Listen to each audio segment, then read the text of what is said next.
មេក្រុមហ៊ុនស្រីឲ្យមិត្តភក្តិសាកចិត្តប្តីចង់ដឹងថាស្មោះឬអត់តែមិត្តបែរជាលងស្នេហ៍ប្តីគេទៅវិញព្រោះលួចស្រឡាញ់យូរហើយតាមពិតប្រុសនឹងខ្លាំងណាស់សូម្បីតែកំពូលអ្នកគុណនិយមក៏ចង់សុំគាត់ធ្វើជាគ្រូដែរគាត់ជាសង្ឃតូចមួយរូបតែមកពីហាត់គុណខុសក៏យល់សប្តិឃើញស្រីស្អាត 9 នាក់រាល់ពេលយល់សប្តិថាមពលគាត់នឹងចុះខ្សោយគ្រូប្រាប់ថាត្រូវចុះភ្នំទៅរកនាងទាំង 9 នាក់នោះបើមិនចឹងទេ3 ម៉ោងទៀតនឹងស្លាប់ឬបែបនេះគាត់អស់សង្ឃឹមភ្លាម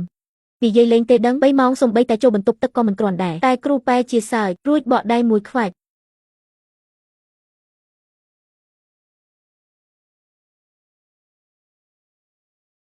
គាត់ក៏ធ្លាក់ចុះពីលើភ្នំឃើញស្រីស្អាតកំពុងឡែកតាមផ្លូវគាត់គិតថាមិនខាតទេដែលចុះមកបានឃើញស្រីស្អាតមុនស្លាប់ស្រាប់តែមានថ្នាំទឹកធ្លាក់មកជាកាដូគ្រូឲ្យសម្រាប់ជួយគេគ្រូប្រាប់ថាត្រូវសន្សំបុណ្យថ្នាំក្នុងនេះពូកែស័ក្តិសិទ្ធិណាស់គាត់ក៏លេបថ្នាំមួយគ្រាប់ភ្លាមរួចចាប់ផ្ដើមរកស្រីក្នុងសុបិនមិនយូរប៉ុន្មានគាត់ក៏ឃើញស្រីស្អាត2 នាក់នោះគាត់រត់ទៅរកគេយ៉ាងលឿនហើយសុំគេរៀបការត្រង់តែម្ដងចង់បានទាំងពីរ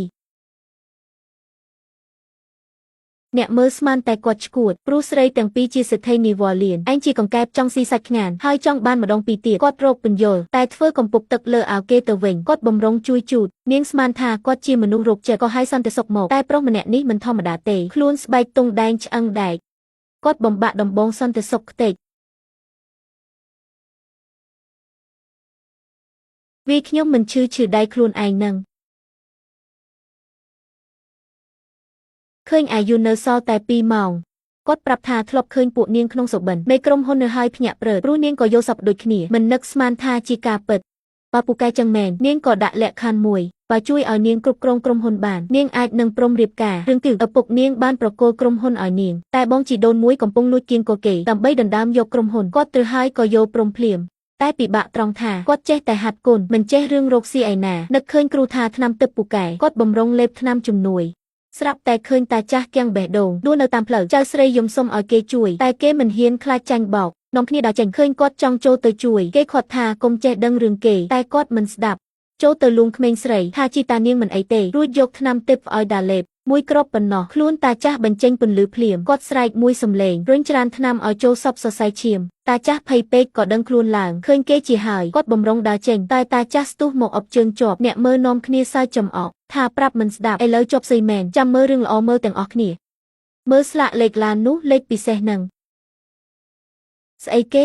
គាត់ជាប្រធានធនាគារធំលោកស៊ូឆាងឈីងចប់បាត់ដឹងចឹងខ្ញុំចូលជួយតាំងពីដំបូងបើដឹងថាគាត់ជាសេដ្ឋីខ្ញុំម៉ាសាឲ្យគាត់បាត់ហើយ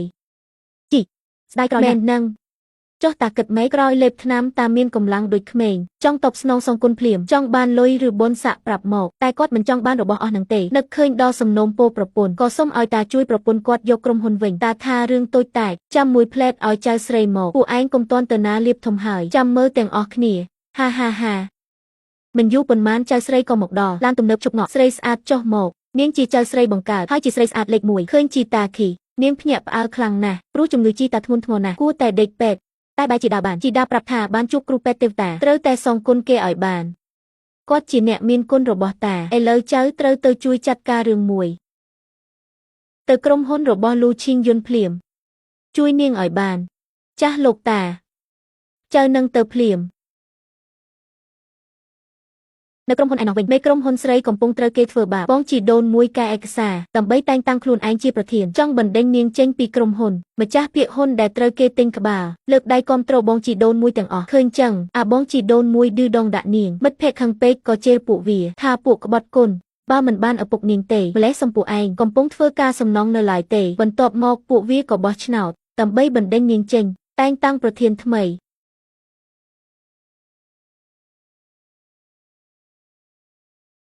គ្មាននរណាជំទាស់ទេប្រពន្ធសម្លាញ់បងមកជួយហើយ